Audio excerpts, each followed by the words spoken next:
Welcome back to 420 Chief. Today's conversation is an exciting one. And this isn't just an interview, it's a real human story. One of resilience, one of struggle, and one of choosing healing instead of silence. We talk a lot about breaking stigmas around mental health, plant medicine, and asking for help. But those aren't just buzzwords. These are lived experiences. And Alice brings honesty, courage, and perspective that too many people never get the chance to hear. If you're watching and you've ever felt stuck, misunderstood, or like you've had to carry everything alone, this one's for you. Stick with us, listen close, and welcome Alice.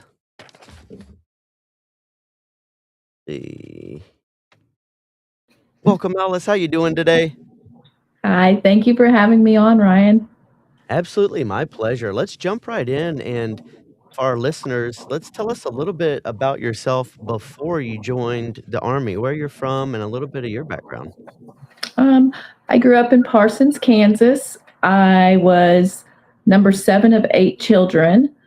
In my family, I did have a couple of people that were in the reserves just for a couple of years, 2 of my older brothers.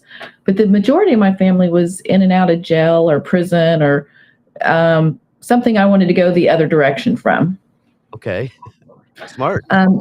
So I joined the military when I was 17, split option in those days, and I'm sure they probably still have that, where you join during your junior year, you go to basic training, you come back for your senior year of high school and finish that, and then run off to AIT. And whether you had signed up for active or guard or reserves, then you kind of take off on your trajectory from there. For me, I was in the reserves and chose to stay in the reserves for about another year after AIT, but wanted to go active duty. So I worked on some college credits to get out of my reserve contract and go active to Fort Hood, Texas. Oh, wow. So you went to Fort Hood. What was your job when you got down there with the Army? I was a 71 Lima, which is just a glorified paper pusher. And in my first duty station, and really my only duty station, because really it was just Fort Hood for me. Even during my second enlistment, I stayed at Fort Hood. I worked in the office where I would help either a little bit with finance or some of those things, but mostly I was with NCOERs and OERs, kind of those evaluation reports or report cards for those in charge. Understood. And for our listeners that aren't military, can you explain a little bit more about what your daily tasks were? So in that particular job, which was for about the first, couple of years, I would gather information about officers or non-commissioned officers that were needing their reports done. It was, like I said, kind of the report card. And so what we would do is create something called a shell, and that would be passed on through the echelons of their superiors to basically say what they know about them and how they're doing. Okay. I think I was in that area for about 2.5 years. And then I cross-trained into S2. And during my time in the S2, I got to kind of live in a vault, no windows, no, access except for through one door, back out that door. And in there, we kind of kept secure communications type of things, as well as I processed the security clearances. So anybody who was going to have access to certain ComSec type of equipment needed to possess the security clearance. Even the people who worked on the Humvees had to possess a certain type of security clearance. So my job was to go back and forth between the MP station and collect what was called blotter reports, as well as, initiate, a new security clearance or a higher security clearance if their job had changed or something. Okay. And you did a total of just over 5 years, almost 6 years, correct, in the Army? Correct. Part of my re-enlistment was I was going to go to Korea.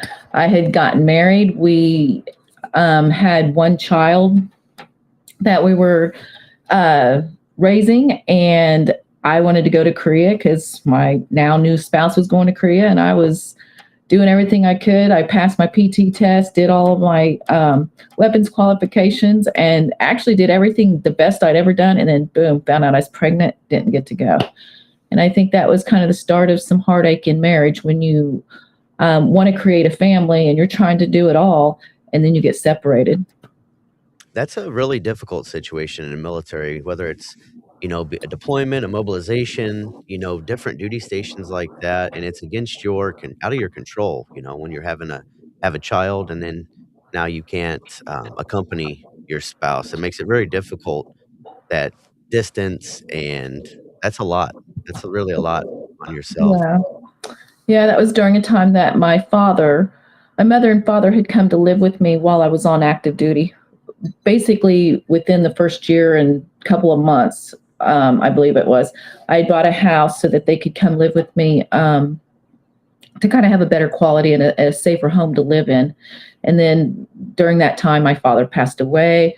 My mother was still pretty dependent on me. She didn't have a driver's license, and she had never worked outside of the home or even had a GED. So those were some of the things that I was working on with her while I have a 1.5-year-old, while I'm pregnant with another one, while my spouse is in Korea. There was a lot of mental stressors that I don't think I was equipped to handle at the age of 22 and 23. How did you process that? What did you do at the time to cope and deal with the Cry, situation? sleep. Really, a lot of, I did have narcolepsy and didn't know it. I was undiagnosed for a lot of years. And I think I did what every other woman that wanted to join the military or wanted to be able to do it all did. You just muscle through it. And knowing what I know now as a nurse, as a holistic caregiver, I see that our hormones function in a different way because they're supposed to. And so those things do stack up and take a toll. So when your body can't say no, it's still saying no. And I think in my case, the development of arthritis and IBS, fibromyalgia, the chronic migraines, and then, 15 years after being in the military, whatever it was, multiple sclerosis. So I think that's how my body dealt with it, which is not anything I'd recommend to anyone. Absolutely, and I'm sure that you would do things much differently now knowing what you do compared to 15 years ago, I would where have done cannabis sooner. well, let's talk through it. So you found out that when did you start to get diagnosed? You mentioned that you found out you had narcolepsy, during that time? Let's talk Yeah, through it. so while I was in the military, there was, some things where I would have like vasovagal syncope, where I would have fainting things. There was a question of whether or not I was having some certain types of seizure disorders, which were inconclusive, but you never go prep the way they tell you to prep for a test with the doctors, because if you're in the field and you didn't sleep the night before and you anyway, it was right after I got out. I was early diagnosed with major depressive disorder. And then a few months, or I guess it was about a year later, major depressive disorder and thyroid issues, which was kind of the explanation of why I was having aches and pains and stuff like that, because I was too young to have anything else, but at least they did find it was my thyroid having issues. Treatment of thyroid was very hard. It never seemed to get in line, as well as the things that started stacking up. So now it wasn't just arthritic hands or feeling pain. I was dropping things. I was having basically memory loss and a lot of, I just felt not able to be myself. And that, progressed into postpartum depression after my third child was born and I was hospitalized. That's actually when the VA did find that I had a major thyroid issue. And from there, it just seemed like everything kept stacking up. I also stacked up my stresses because, we go through the move. I decide that I want to start school. I have a fourth child and I start just like I was in the military, just stacking up things to take care of, and boom. 2009, after I'd made it through the nursing program and had been working in hospitals off and on throughout the last 10 years, to 15 years, I got really sick after a vaccine. And that's when I got diagnosed with MS and kind of went underground for about 6.5 years. What vaccine did you have that It caused that? was the flu vaccine.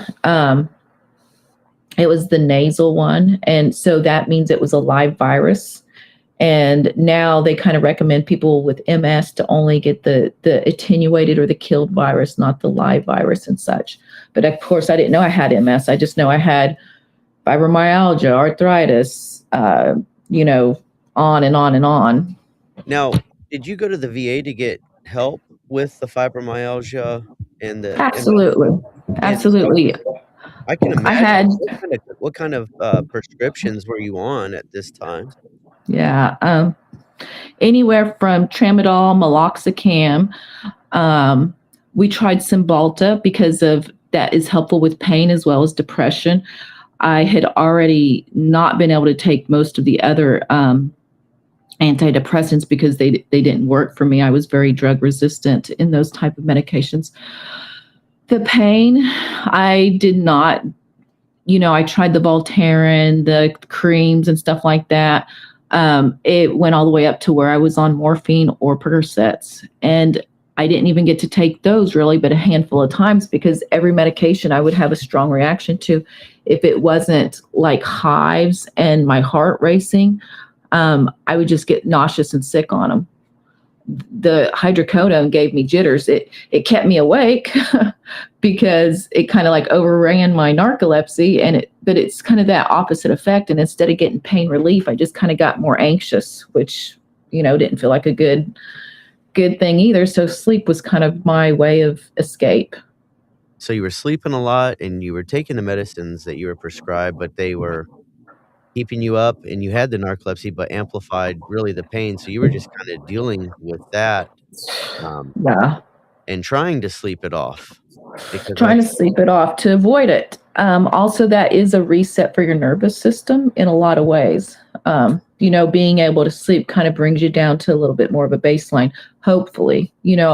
I had a lot of vivid dreams that came through some PTSD type of things, as well as some neck and head injuries while I was on active duty. There's, it hurt to stay in bed too long. It hurt to stay up too long. It hurt to walk too much. Like everything seemed to be against me. And after you're on opiates or trying different medications for pain or trying different things for mental health, especially depression and anxiety, we have a thing in Missouri that they talk about the right to use, but it was mainly for terminal peoples before we actually got our medical marijuana in Missouri.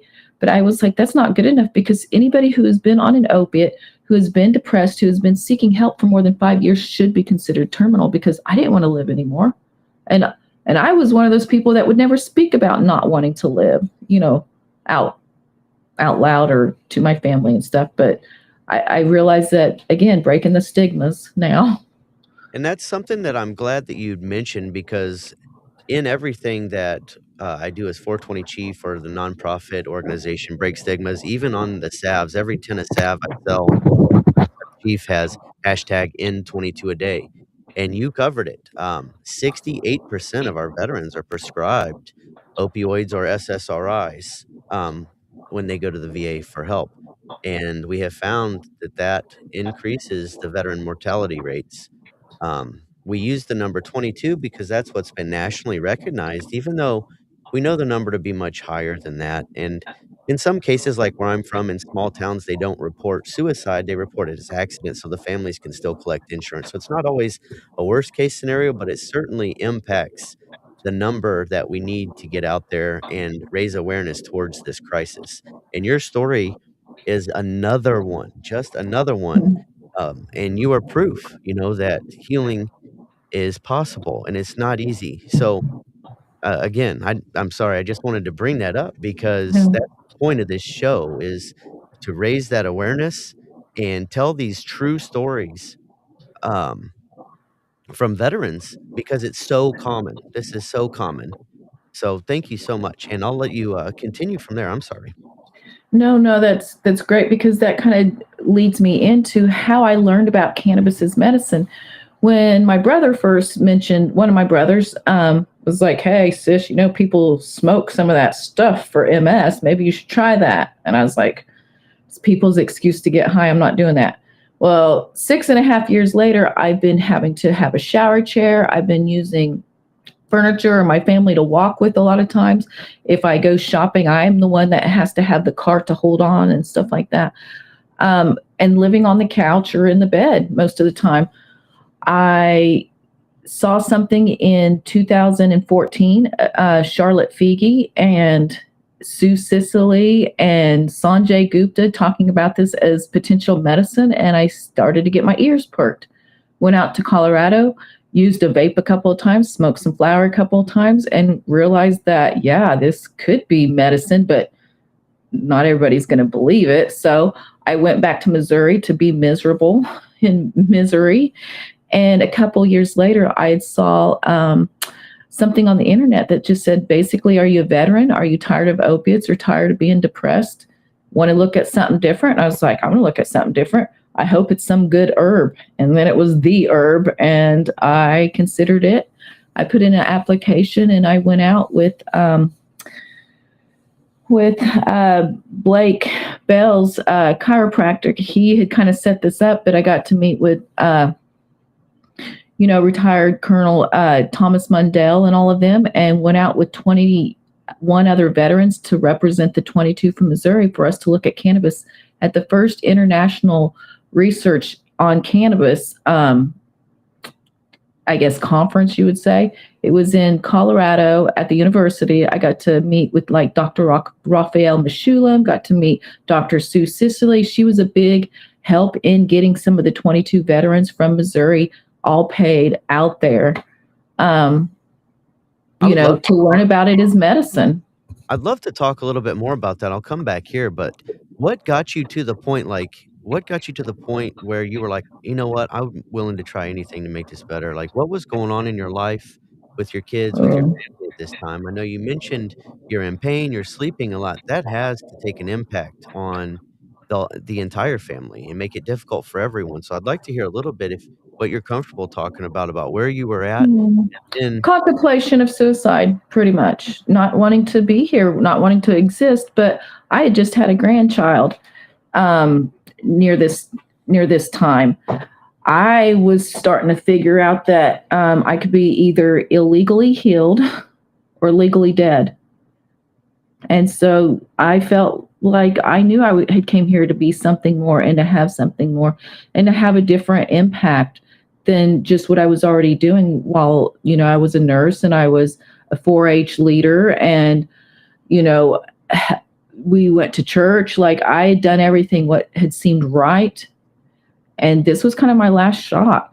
And the fact that, literally, definitely when I went and learned about cannabis from the researchers, from Dr. Carl Hart, to see the political side and the reason why it was outlawed, like, I'm a freaking nurse and I'm the one that's sitting there telling these little old ladies that if they just take their opiates as the doctor recommended, they probably won't get hooked like the addicts.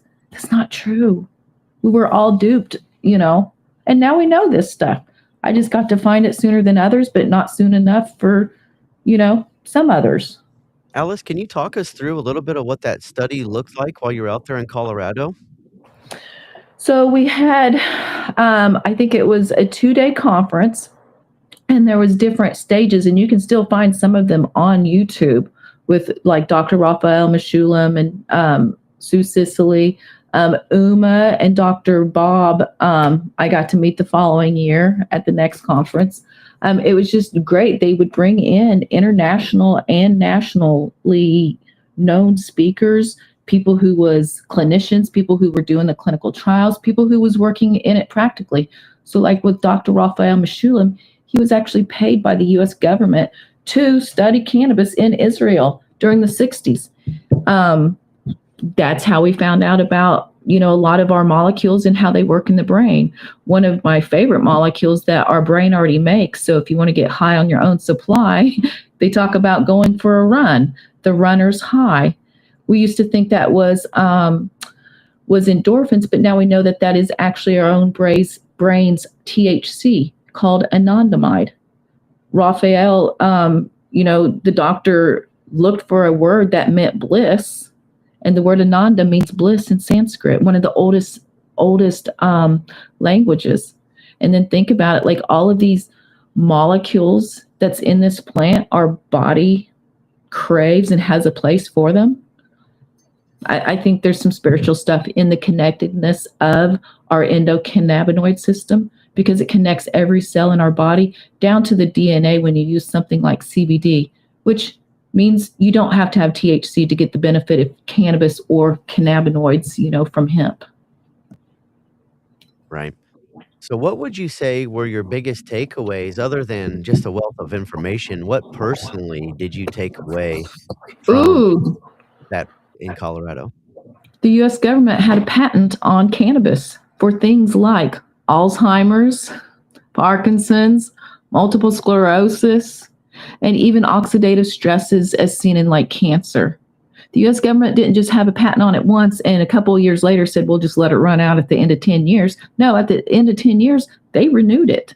They also loaned it over, sent it over, sold it over, basically to a pharmaceutical company in 2017 to make Epidiolex for kids here in the US. But there had already been patents and research and a pharmaceutical for multiple sclerosis spasticity in places like Europe and stuff, and that was Sativex or Sativex.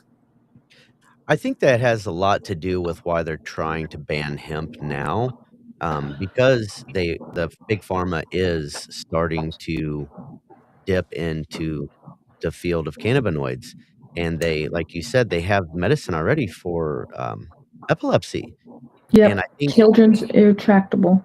when people find out I don't have to pay for this, I can grow this out of the ground. That's why I think there's all these scromating articles, why there's all the states that are making this illegal, because they want to control where we get it so that they can tax it and tell us where we can get it. And I think there are so many more benefits. I know there's so many more benefits from even the full plant use, the EC1 and the EC2, that if we have free, unlimited access to it, then we don't really need as much big pharma or alcohol and things like that. So I really believe that's what's causing all this reefer madness 2025, is because they know that it helps not just overcome things like inflammation and pain, but it also heals. So can we let Ellis, let's talk a little bit through your regimen and your routine, what you use, how you use it, and what you use it for, what the benefits are, because you've already told us that you were on a regimen of prescription medication. Mm-hmm. We talked about the symptoms and how you weren't happy and you were just wanting to sleep it away. Um, how did you turn that around? Um, well, I started with in 2017, the very end of the year, I started looking at CBD as an alternative for my condition, but more so my sister's.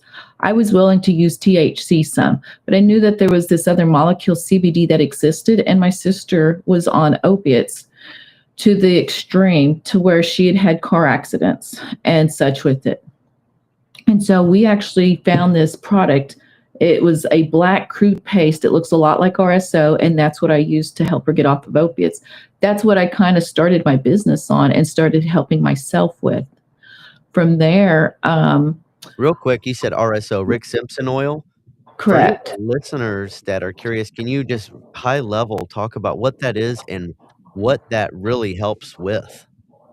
So Rick Simpson oil it's almost like a method, but the main consensus around Rick Simpson oil, or RSO, is that it is an extracted crude amount of THC and cannabinoids that come from the plant, and it's concentrated down. So when you do this on something like a marijuana plant, you're going to get high levels of THC, so high that a dot of it can make you feel pretty high for hours and hours, like the dot on the end of a toothpick.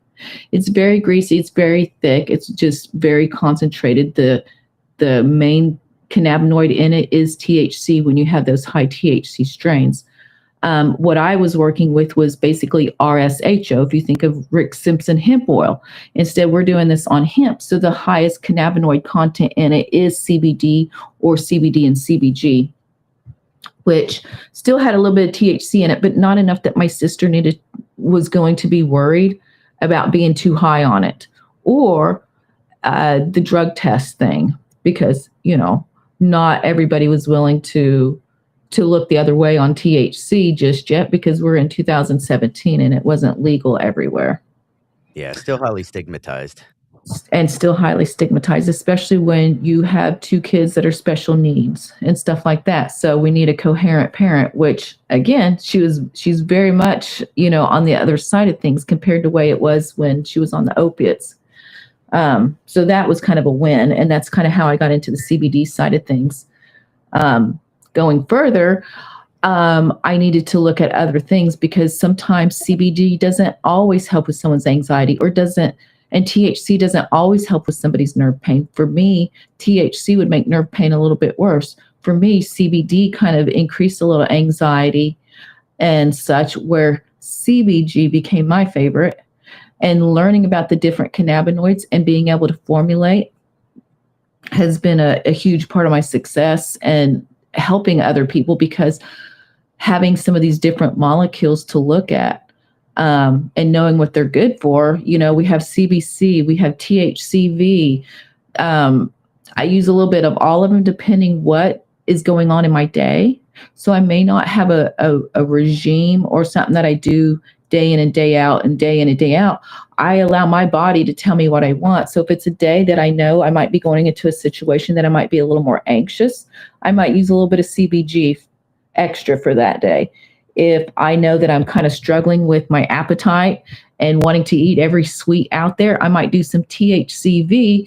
So instead of stimulating munchies, it actually stops the munchies. So I can kind of, stay in a healthy range with my sugar and weight. CBN is another one that I use for sleep instead of the sleeping pills, because, something with ADHD and narcolepsy, sometimes when those things flip, then it's like you have the insomnia part going on. Trying to keep balance. I think I answered some questions there. What is your personal favorite ways to consume? You mentioned earlier that you smoke? I do. I smoke, and I do tinctures like these.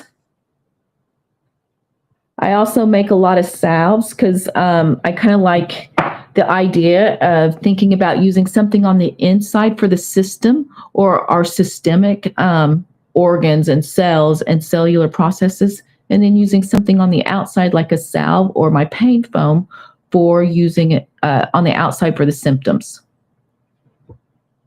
Excellent. So you talked a little bit about you got into RSO to help your sister with the opiates. RSHO. Right. So it was CBD based. And then you said beyond that, how did that evolve to where you're at now? Can you kind of walk us through the story? Because I know you showed some products. You've got your own line, obviously, with AliceCBD. Can you talk us through how you got to where you are now?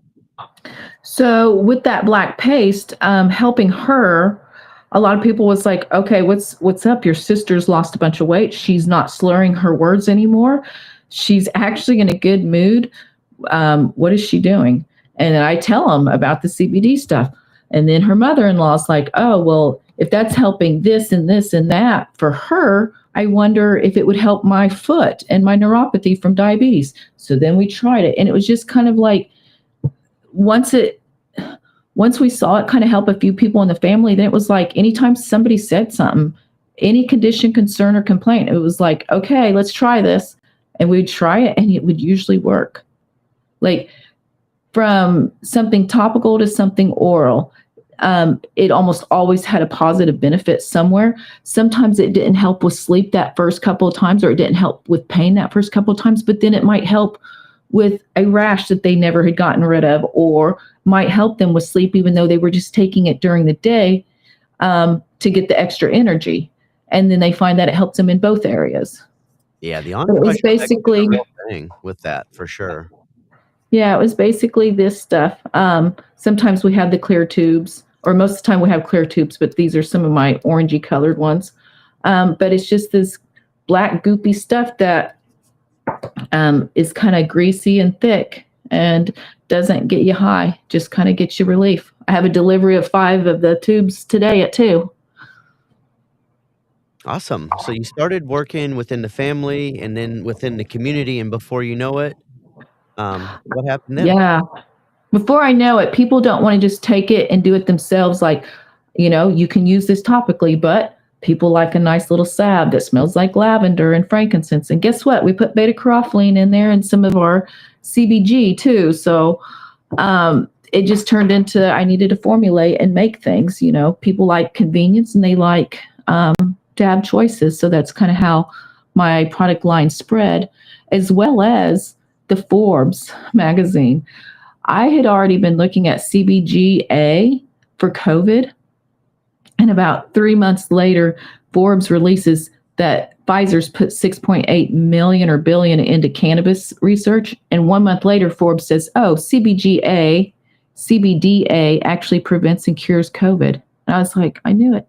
So they had actually come out with some of these studies and stuff. So, Yeah, so many healing benefits that I don't think people realize when they hear cannabis or hemp, CBD. They think it's all just getting high. And when you do your research behind the scenes, there are so many methods of consumption and so many practical uses. And that's really what got me started in all this, Alice, is I was a veteran. I got out. I was on all these medications and taking them with alcohol. And I was in a similar situation mentally that you had mentioned, where I just didn't wanna be here anymore, and almost became a part of a statistic. right. I started taking tarts, and long story short, I vaped, I smoked, but I had to find out what worked for me. So I wrote a book called Strains for Pains that I could use to document what, strain, what terpene I was using, and how it helped me. Did it make me tired? Did it give me anxiety? Was it good for talking to my mom? Was it good before bed? Was it good before sleep? Yay. 'Cause there's so many different, you know, not just terpenes, but strains and hybrids and things like that. So I was like, "What works for me?" So I know what to keep and what to stay away from. And now, like you had mentioned with your topicals, I make topicals as well, some with CBD isolate, some with full spectrum, some have magnesium, um, Yes. but every one of them are infused with proprietary terpenes because each of the terpenes is not only its own transfer agent, but it also has its own benefits, whether that be Hmm. inflammation or whether that be with pain. And so I love hearing it. I love hearing it. And the tinctures, you mentioned you like to do healing on the inside and the outside. And Correct. there's so many use cases behind the medicinal benefits of the tinctures, and the news right now is showing a small slice of study and leaving out the rest of the picture. I actually posted an article from Dr. Peter Grinspoon this morning that called that out. It's like you are silencing all the medicinal benefits that we have known, studied, researched, and you've touched on some of that. But for Mhm. thousands of years, Alex, I don't understand why now it's like, "Well, we gotta research this." Well, we've been researching this for thousands of years. How long do we research some vaccines before we just shove them on the public? How long do we I'm not even going then how there. long do we sit and realize that we can't even see those vaccine makers because they have a special immunity? Why would anybody need that? Yeah. Here's a pill. It's from the doctor. Must be okay to take, even though it could cause death and rashes on your eyes and body parts to fall off. But here's a plant that we've used for 20,000 years with no research, and now we're scared of it. I'm not gonna say it's for everyone because it certainly is not, and there's people with allergies. I always recommend to consult your green doctor and start slow before you try Yeah. anything. But there's other ways, like you had mentioned the topicals as well. Um, Definitely. And doing it sometimes without THC or without some terpenes that they might be allergic to. Most people aren't allergic to the cannabinoids as much as maybe the terpenes associated with whatever they're taking. And so, yeah, a green doc or a green nurse, let us let us professionals kind of help you out. And then everybody that has done it just by practicing and working on it, like you, writing your book, journaling what worked for you. Like you don't even need a degree behind your name to have wisdom and have went through the trenches to have some valuable things to share. I did get a degree, and what that degree taught me is it doesn't take a piece of paper to make you an expert. You got a piece of paper to say, I studied this thing really good. And I Well, jumped through the hoops and checked all the boxes. and I know how to research, I know how to find what works for me, and I don't need a doctor that's not me to tell me what works. My doctor prescribes medication, and every time she does, I ask her, "Can you read me the side effects?" And this last one she had prescribed me, she said, "Well, it's blacklisted by the FDA. It has caused death, strokes, heart failure, heart conditions. It tears the stomach lining." And I'm like, "These are side effects? Like, I don't know if I want to." There's the benefit, doesn't really outweigh the risk. I'll just stick to my topicals and my flour and wax. I'll be fine. I do share with my VA and any doctors I come in contact with because I know that my my health information is protected, and part of my health information is I use psilocybin, I use cannabis. I have gone to other countries to do things like ibogaine or ayahuasca.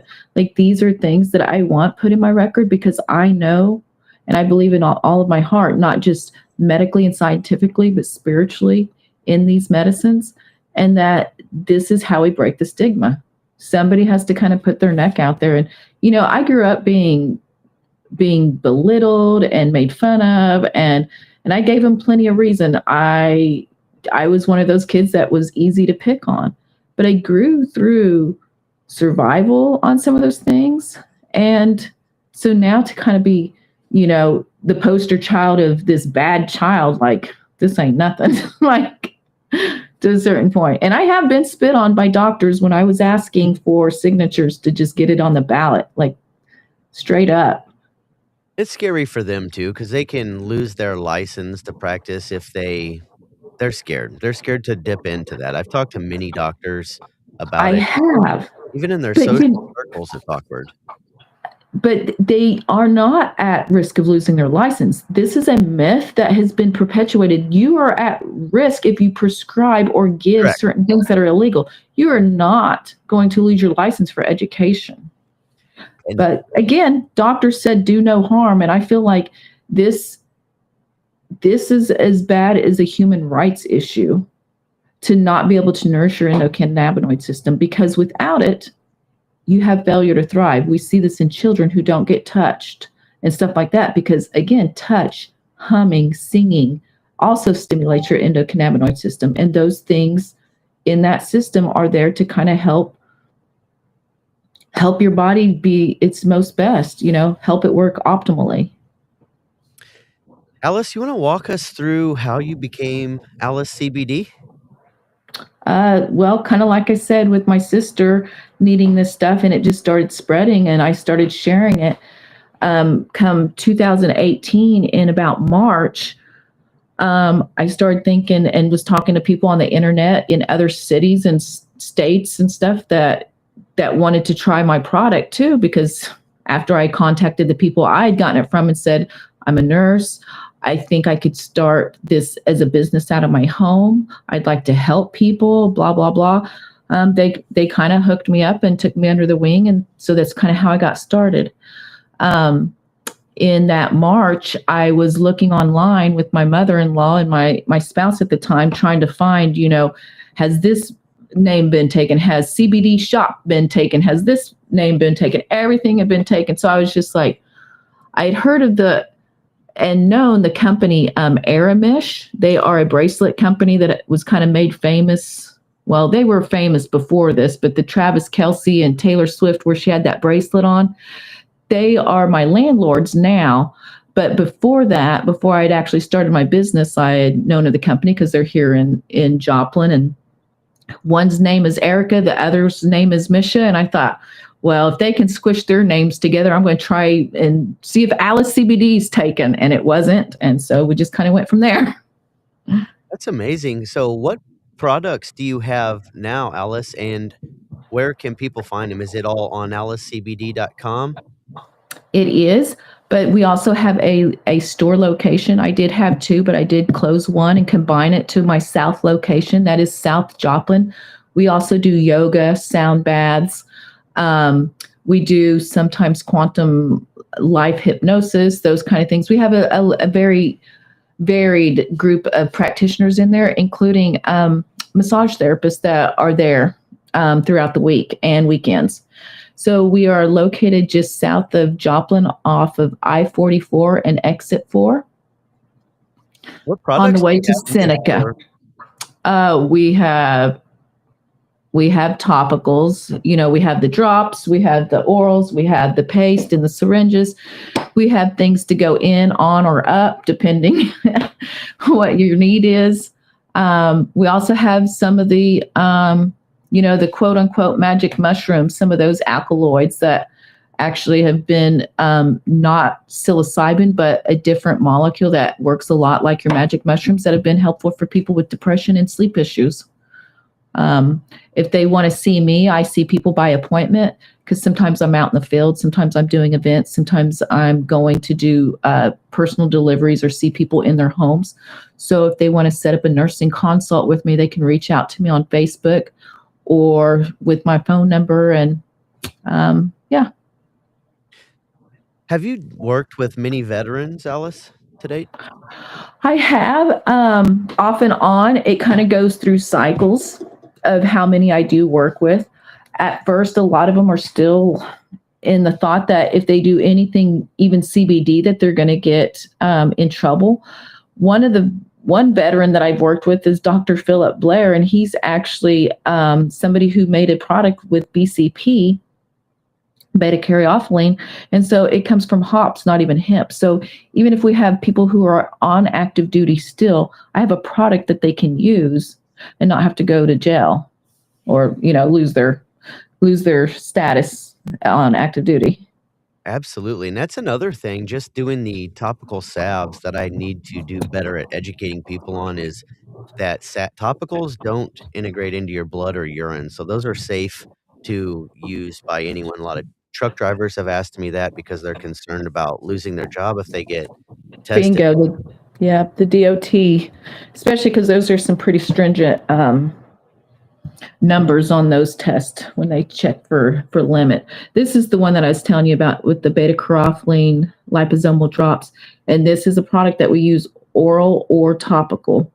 And like I said, I try and tell people with my products, if it's safe to use on the inside, it's safe to use on the outside. So that's also something that I do is I kind of talk to people about like places to hack. So through the belly button, top of the toes, these places can work all the way up into the brain when you know where to kind of use them.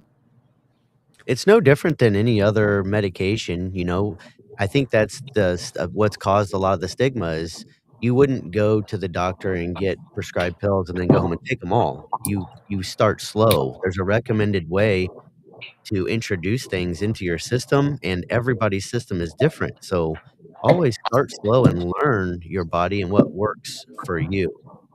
Yeah, and with my products, I give people my cell phone. They're allowed to text me because sometimes it is hard to remember. You can sit there and think you got it all while you're standing there like, yep. And then you get home and you're like, I'm not sure what to do because definitely milligrams and molecules matter.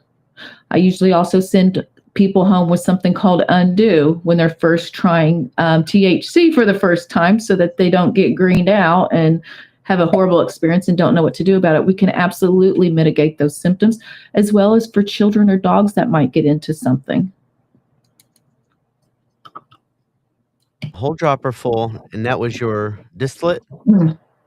Yes, so this is a 5-molecule product, so 5 different isolates, so there's no THC in it, and it's CBDA, CBD, CBGA, CBG, and then my favorite, CBC.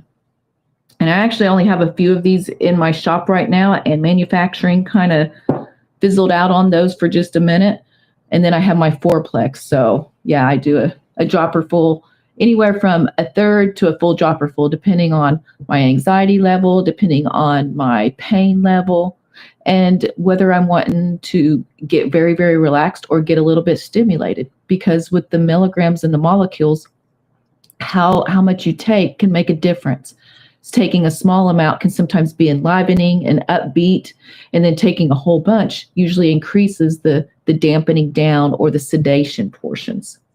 What are the common, treatments you have when a veteran, seeks your help? What, usually are the effects that they're having, and then what is the plan moving forward typically? So it usually depends on sometimes some of the other underlying things. I try to pick maybe only one or two products and start there, because it can get overwhelming, especially if you're already used to taking all kinds of tons of stuff. You don't want to come in and feel like, oh, now I'm switching all of these pills and all of these things for a whole bunch more stuff. So it's kind of a little bit of a balance, because sometimes you do want something for your knee that is a salve and something for the inside that is drops. But usually I can help people if they're willing to try a salve the first time, for those that are scared, up to those that say, I need something hard and I need something fast because my marriage is on the line. That's when I jump into my fourplex or my Fab Five isolates of the CBGAs and the CBCs and stuff. Um, and usually I try to explain that everybody's going to respond differently. Accumulation makes a difference. So the first couple of times you might not feel it.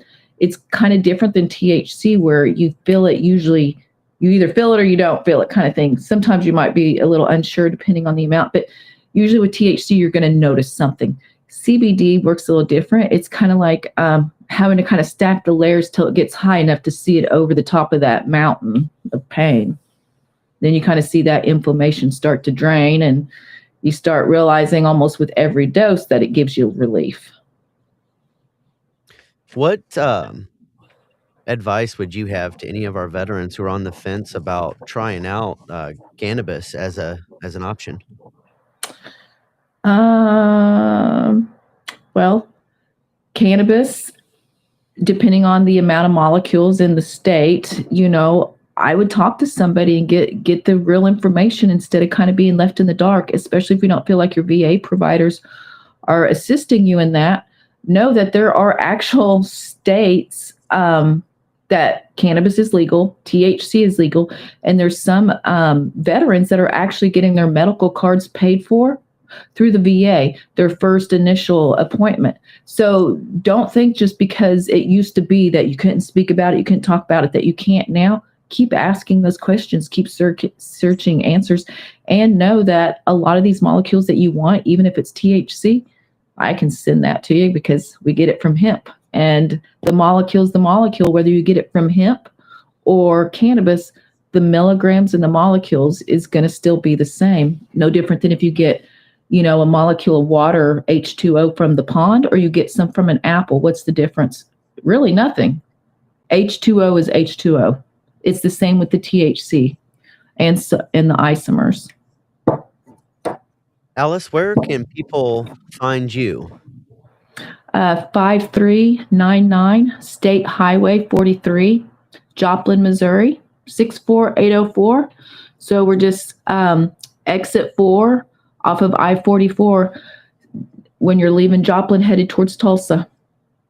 And then www.alicecbd.com, or for our events and our tea times and some of our activities that we do around cannabis, around spiritual things, around sound baths and alternative therapies. That website is goaskAliceRN.com. That's amazing. I love hearing about that, the spirituality, the hypnosis. I have experienced some of those modalities myself, and they are truly amazing. I've heard countless stories of veterans specific that have done these alternative modalities and helped them, with past trauma, that's helped them, stop a lot of the medications that they're being prescribed. And at the end of the day, I would have to say, I've been reflecting on this a lot, Alice. And one of the things that fills my heart the most is when I hear a veteran say, I stopped taking all those pills. And I Yeah. smile. It's like, oh my gosh, that makes me so happy because I remember when I was there and I didn't want to be. I didn't want to be here anymore. And that's why I started this podcast is to get these stories out. And so thank you for taking the time to tell a little bit about your story and the things that you've overcome. This was very, very, very informative, very educational, just on the you spoke on MS and pain and inflammation, fibromyalgia, narcolepsy, insomnia. These are all Yeah, things we hear a lot, a lot. yeah, and it's not always 100%. My MS plaques are gone. When the VA did my last MRIs, my plaques are completely gone. They told me those would never go away. I had a civilian doctor also send me for an MRI, and he said, "So, how did you cure your MS?" And then he said, "Wait, how did you reverse your MS?" And I told him, I said the same thing that I told you I was using for my MS, cannabis. And he was like, kind of rolled his eyes. He's like, "I don't believe in that." And I said, "You don't believe in cannabis or you don't believe in science?" Because I got both to show you. Well, Sometimes I get a little smart alecky because I'm tired of the answer being there's no other choice but the pills and the pharmaceuticals. unacceptable. And now we have veterans. We've had 18 veterans this past year that have taken their life in some form of federal parking lot. 2 this year just in San Antonio outside the VA hospital because so many veterans are being told there's nothing else that they can do, or they're being turned around, or they're just being prescribed pills that increase the mortality rates, and Yeah, that's why we have these conversations. Let's close it yeah. out, Alice. What would you like to leave our listeners with? Any message for them? Mm. Reach out.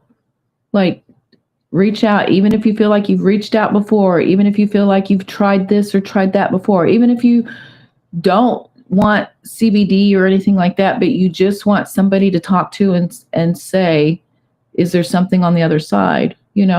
Cannabis might not be right for everybody. CBD might not be right for everybody. There's still things out there, and there's people out there that want to help, especially in the veteran community. I can't speak to what they're doing exactly right now, but Grunt Style, they are a well-known clothing, but they also have a philanthropic team that helps with things like hyperbaric chambers or trips to get certain help. Don't give up. Keep asking. Even if you Absolutely. don't know what to say, just reach out. Sometimes presence is bigger than speaking.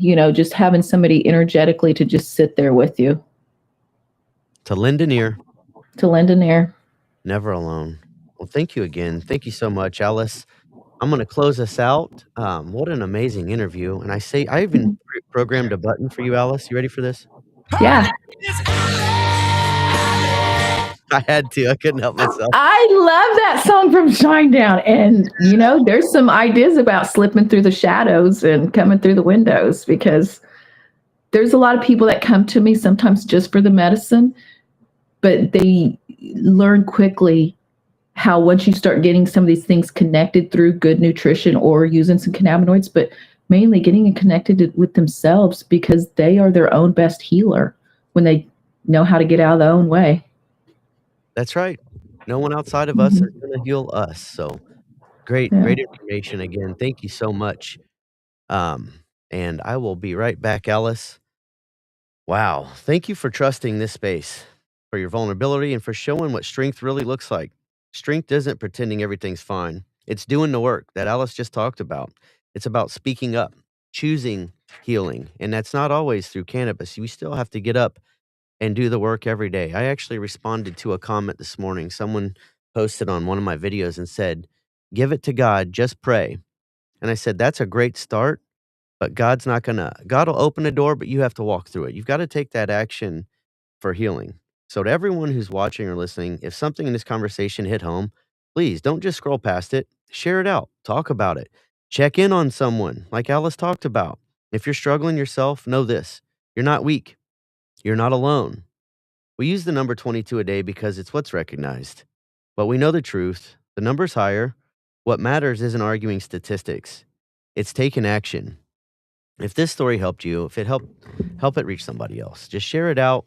Like, subscribe, comment, and as always, lead with love, lead with change. I will be back tomorrow with another veteran interview, 1300 hours Central Time. That's 1 p.m. Central.